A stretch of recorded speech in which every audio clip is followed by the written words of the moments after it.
And 5 manager sackings now this season. That's 20% of the teams, and 4 of those have come in the bottom 5 clubs. Aston Villa being the latest to change their manager. Dean Smith sacked today. Paul McGrath, club legend, has been on social media saying they pulled the trigger too early. He's not impressed with what he's seen. Let's put it in context. Watford the first to do it, followed by Newcastle with the change of ownership. Daniel Levy saw enough of Nuno Espirito Santo after, 10 games? November the 1st. Daniel Farke, slightly strangely, sacked yesterday evening, having delivered their first win of the season against Brentford, but perhaps that was long planned. And then Dean Smith following after 5 consecutive defeats. That happened earlier today. And as I said, Paul McGrath not happy. What's your take on it, Jamie? Dean Smith. I think most people were thinking it could happen if the results at Southampton didn't go well. It's how you look at it. You can look at it as 5 defeats on the bounce, and sometimes people within the club will look at the second half of last season, where I don't think that was great. And sometimes I think that's a little bit unfortunate for a manager, because I think should you separate seasons in some ways. But I think the second half of last season, coupled with the start to this season, and the fact they've spent a lot of money, yes, it's not net spend, but there's been a few players that have come in, haven't hit the ground running. It still feels early, but I think we're in a world now with managers where if a club feel they can upgrade their manager, what are they waiting for? Do you look at Aston Villa, Jack, and see a club that should be pushing on potentially towards the top 6?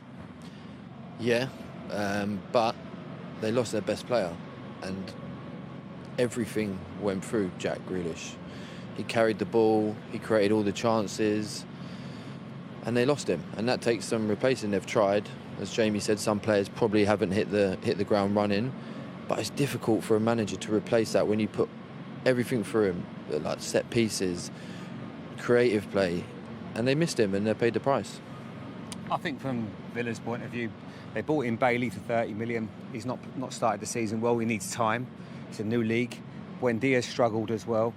And they probably thought that... And I like Dean Smith. I feel sorry for him. I do, because it looks to me that they're perhaps waiting for him to have a little bit of a bad run, and they've gone, right, we need to change now. Now you've got to look at it from a job perspective. It's an incredible job. Huge club, great potential. Someone's going to get very lucky, I think, with this squad. They can build. They're going to back the next manager. They've spent a lot of money.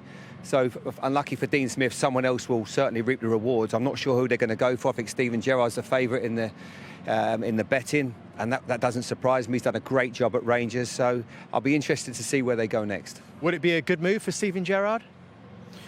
I think Aston Villa as a club would be a great move for Steven Gerrard. But the situation he finds himself in right now is he's took the title off Celtic last season, and he's in a great position to win it again. I think in a perfect world, you want to stay at Rangers till the end of the season and come away from there with 2 titles. I mean, this is not something coming from Steven Gerrard, but I look at being in a job for 4 years in the SPL, and I think sooner or later there's going to be a great chance Steven Gerrard's going to come to the Premier League. But for me, it's a difficult one, because if he got offered the Aston Villa job, I don't think there'll be many jobs in the Premier League that he'd get offered better than that. People talk about Liverpool, but that might be another 2 or 3 years with Jurgen Klopp. But you're not going to get many jobs better, so it would be a decision for him. But in a perfect world, I think Steven Gerrard wants to come away from Rangers with another couple of trophies. And I think he's loved it up there. It's been a marriage made in heaven. He's given him a brilliant starting point as a manager. So it will be interesting. And I'm sure Christian Perslow's worked with him before, and there's managers out of work. Frank Lampard's will be a great manager. Worked with Frank Lampard as well. And Frank will be a great manager. Make no mistake about it. It didn't quite work out for him at Chelsea in the end, but he will make a great manager. He knows the game. He studies the game. So that will also be one that will be interesting. Maybe they go down the foreign route. But it's not that easy. We've seen how difficult it is. You see, with Spurs as a great example, in the summer they were going round and round in circles trying to find a manager.